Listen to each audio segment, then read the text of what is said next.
David Stryzewski, Sound Planning Group CEO. Look, the charts and some of them, they can be wrong, but they're telling us equities look stretched at this moment. But what do you think?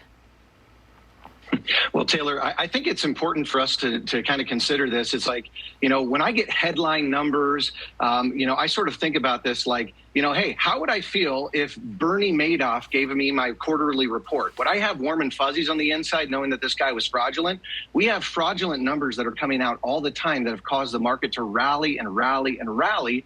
And, the headline numbers get adjusted and no one seems to pay attention.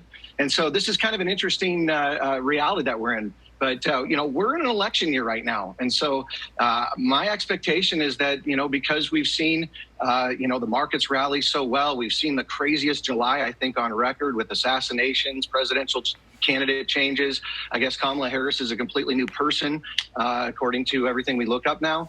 This is an interesting time to be in. But the Fed's going to make big cuts now as a result of these headline numbers.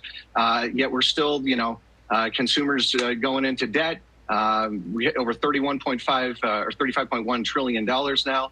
And I'm fearful that we're going to get downgraded by Moody's at some point here, given those deficit spendings. David, you said it. We are in an election year, and we're going to get an announcement from Kamala Harris soon about her official economic plan. We're expecting it to include things around price gouging, price fixing. Does that set off any alarms for you? How are you adjusting your strategy, if at all, based off of what she's proposing as her economic plan? Okay, well, first, I'm thankful that Kamala is sharing these ideas because they don't work. And they've been tested from history. Even though you can try to, put lipstick on a pig a different way, they do not work. Price fixing does not work. And so, regulation kills supply. This is about supply side economics that's going to help us to get out of where we are right now. If we're looking at just the inflation challenges, et cetera, this is a really big deal. And so the only people that comply are the people that are trying to follow the rules. The bad actors in a situation like that are the ones that are willing to break the rules. These are the ones who prosper. And so this is setting up the worst possible outcomes for the global competition here, and just ultimately limiting U.S. producers, U.S. regulations in doing things. So Kamala's not got a great idea here, and Bidenomics already has a track record. David, back to these equity markets. What are you buying right now? What do you like?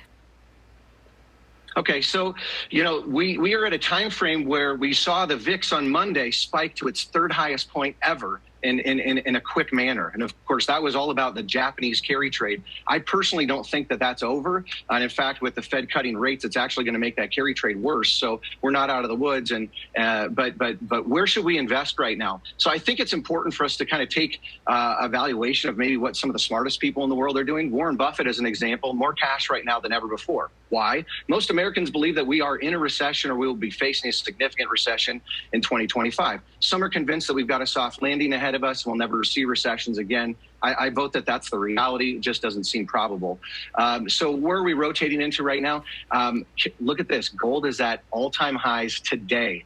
I want to point something out, though. Silver is still more than 40% below its all-time high. This is a massive window of opportunity at an 87-to-1 ratio. By the way, the gold standard was 15-to-1, which would say that at today's price, silver should be $167, not just sitting somewhere in the mid-28s.